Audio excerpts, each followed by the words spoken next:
Morning Patricia Delmont's landscaping crew finished cutting the last section of my 11-year hedge row to 18-inch stumps and drove away with everything Teresa had grown in a chipper trailer. I was already 3 steps into a plan that Patricia had no framework for understanding, because the plan was not emotional, and it was not reactive, and it was not about hedges at all.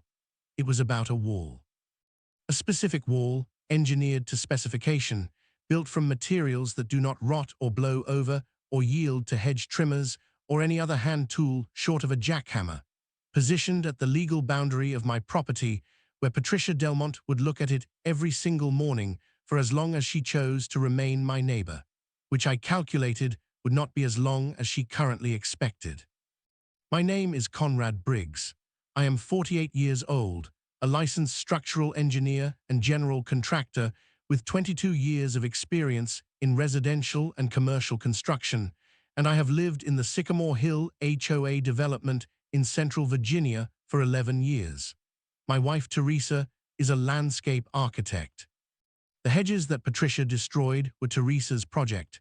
Started from 3-gallon nursery stock in our first spring in Sycamore Hill, planted at precise intervals she had calculated for mature canopy coverage, fed and shaped for 11 years with the specific attention of a professional who was also personally invested in the result.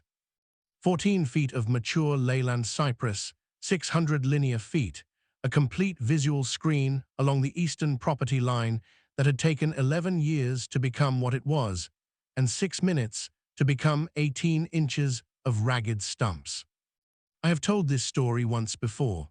The first telling ended with the settlement and the wall going up and Patricia listing her house.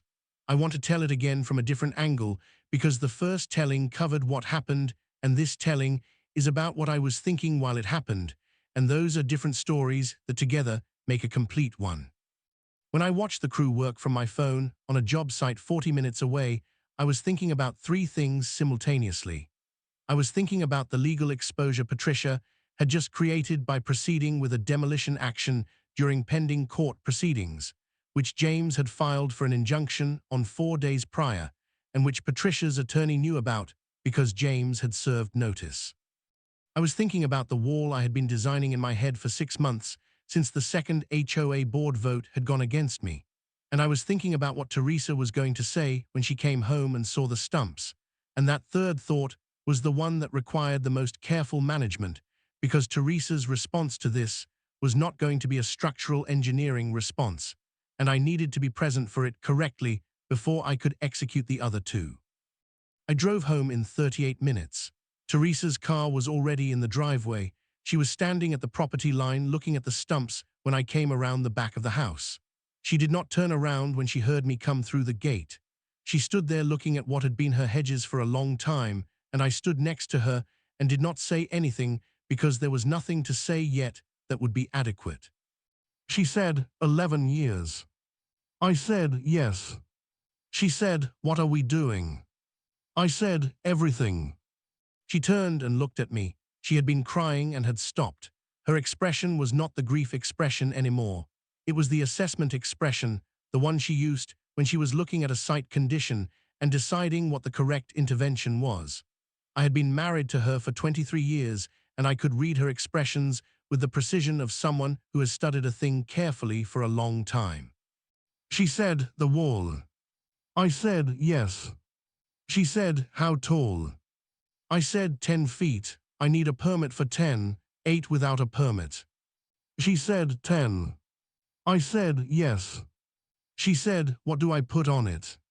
I said, Virginia creeper, full coverage by year 3. She thought about this. She said, better than the hedges in the end. I said, different and not worse. She said, no, better. The hedges were vulnerable. This is not vulnerable. That was the conversation that settled everything. Not the legal strategy, not the injunction, not the contempt finding or the settlement or Patricia's mugshot in the listing photograph when she sold below market 14 months later. The settling thing was Teresa saying better and meaning it, and then going inside to start the Virginia creeper research while I called James to report the demolition. I want to talk about the wall design because the wall design is the part of this story that I think most clearly. I designed it the weekend after the crew left, not hastily, deliberately and completely, the way I design anything I expect to last. The specification requirements were simple and absolute. The wall had to outlast every structure currently on the Sycamore Hill site. It had to be impervious to any tool a homeowner was likely to have access to. It had to be precisely on the legal boundary with no encroachment in either direction. It had to meet every applicable code requirement. And it had to be, despite being a barrier, something that looked correct rather than hostile, because I was not building a provocation. I was building a property feature that would exist after this dispute was forgotten by everyone except the people who had lived it. Concrete block cores at 12 inches, filled with rebar and structural grout.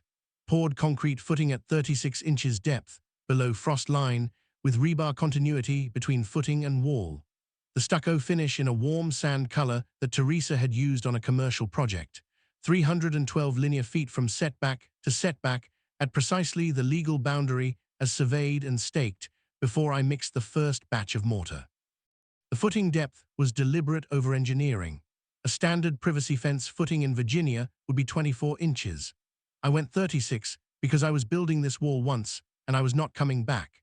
The rebar schedule I specified was the same I would use for a commercial retaining wall, not because the wall needed that strength for its privacy fence function, but because correct specification costs marginally more than minimum specification and lasts considerably longer. James filed the contempt motion 2 days after I sent him the camera footage. The footage was time-stamped from the moment the crew arrived to the moment the chipper trailer left. 4 separate camera angles, every minute of it. James submitted it to the court with the injunction filing date and the service notice date attached, and let the timeline make its own argument. The argument was simple. On a specific date, James had filed for an injunction and served notice to Patricia's attorney.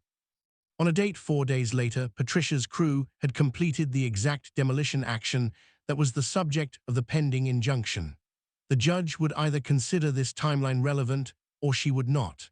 Judge Sandra Whitfield, in my experience of her, was not someone who considered obvious things irrelevant. The contempt hearing was the first time I sat across a table from Patricia in a formal proceeding.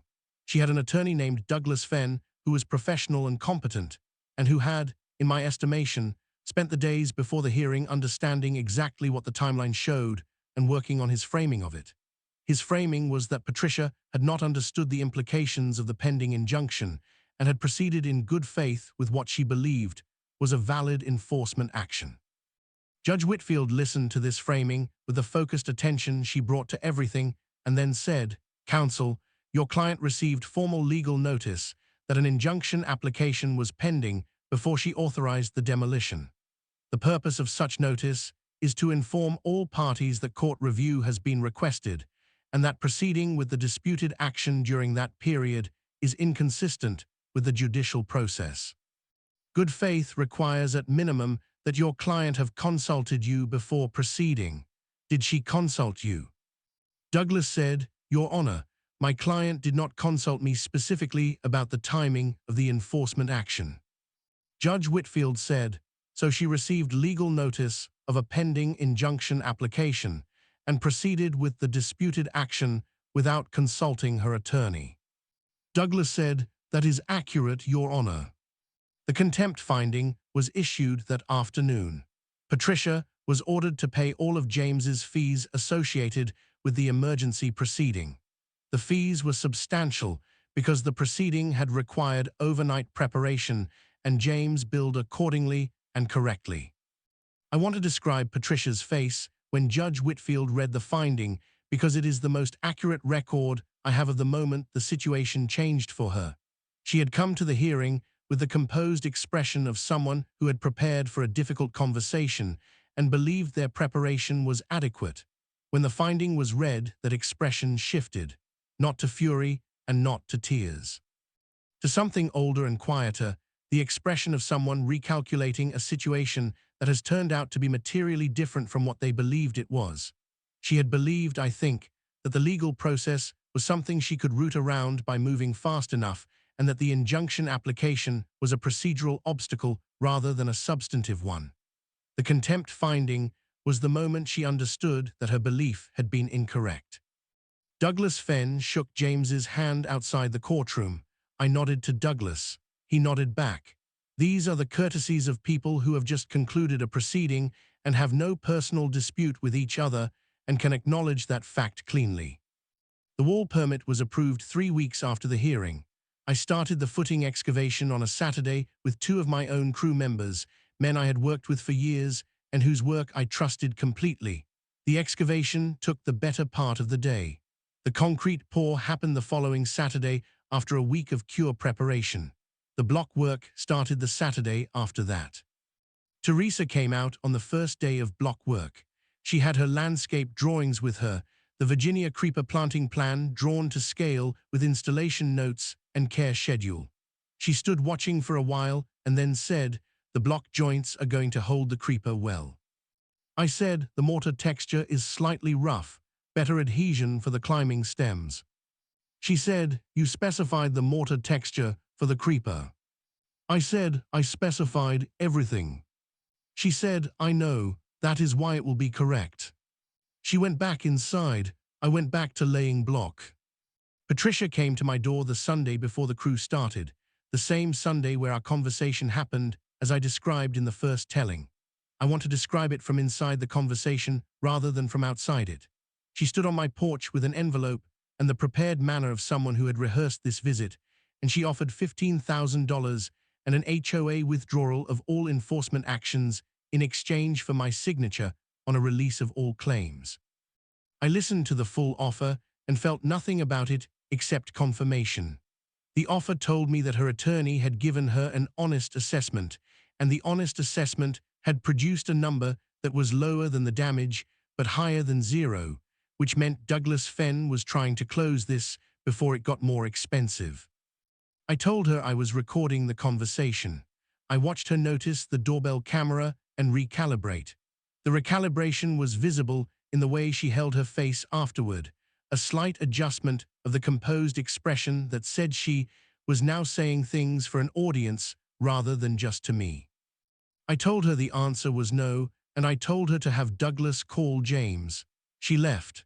I called James and described the visit, and he said the offer amount, and the timing told him they expected the civil claim to be significant, and he was correct in that expectation. The civil claim settlement was $51,000, and I have described it. What I have not described is what $51,000 represented to Teresa and me. It represented 11 years of her professional labor applied to a personal project. It represented the replacement cost of mature screening vegetation calculated by an independent appraiser at the rate required to replace what had been destroyed. It represented the legal fees James had generated because Patricia had proceeded with demolition during pending court proceedings. And it represented something the appraiser called intentional interference with an established landscaping investment, which was his professional language for the fact that this had not been accidental damage but deliberate destruction of something that had required a decade to build. Patricia paid $31,000 personally. Her insurance covered $20,000. The personal payment was the part that mattered most to me, not because $31,000 is a painful sum, though it is, but because it represented a connection between the decision and the consequence that could not be managed away by insurance. The check that comes from an insurer is abstract. The check that comes from a personal account at a bank, where you also keep your savings, is concrete. It is the difference between a consequence that is felt and a consequence that is processed. The Virginia creeper went in the October after the wall was completed. Teresa sourced it from a nursery she had worked with on commercial projects, 63 plants spaced for full coverage at mature growth. She installed them herself over 2 Saturdays because she wanted to. I asked if she wanted help, and she said she would let me know when there was something structural that needed to be done. There was nothing structural that needed to be done. The wall was already correct. She was doing the part that was hers to do. I watched her plant from the covered porch with my coffee on the second Saturday. She moved along the wall base working steadily, placing each plant at its calculated interval, pressing the soil with the specific firmness of someone who has done this enough times to know exactly how firm is correct. The October light was low and golden the way it gets in Central Virginia in the fall, and it came across the yard at an angle that put her in silhouette against the wall, and the light caught the dust from the soil she was turning and made it visible in the air around her hands. I thought about the first spring we lived in Sycamore Hill when she had planted the original hedges the same way, same attention, same specific firmness. 11 years before, the hedges had grown because she had planted them correctly and tended them correctly and understood what they needed at each stage of their development. The creeper would do the same. The wall would be there when the creeper covered it, and when it grew beyond the top edge, and when it eventually required cutting back, and when it was cut back and grew again. The wall would be there when Teresa and I were not there anymore, maintained by whoever came after us if they were the kind of people who maintained things correctly, standing regardless if they were not, because the footing was at 36 inches and the rebar schedule was commercial specification, and the block cores were filled with structural grout, and I had built it once and built it to last. Patricia's house went on the market 14 months after the settlement. The listing price was $14,000 below comparable sales in Sycamore Hill, which real estate agents in the community said indicated motivation. It sold in 11 days to a young couple named the Parkers who came to introduce themselves the weekend they moved in. The husband, an architect named Daniel Parker, stopped at the wall on his way through the yard and ran his hand along the stucco finish. He said, "This is substantial construction for a privacy wall." I said, "I designed it to last." He said, "What is the footing depth?" I said, 36 inches, rebar continuity from footing to wall cap, block cores filled with structural grout. He looked at the wall for a moment. He said, "That will outlast the house." I said, "That was the intention."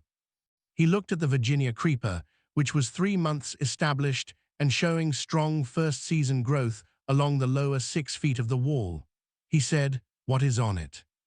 I said, "Virginia creeper. My wife is a landscape architect. She planned the installation."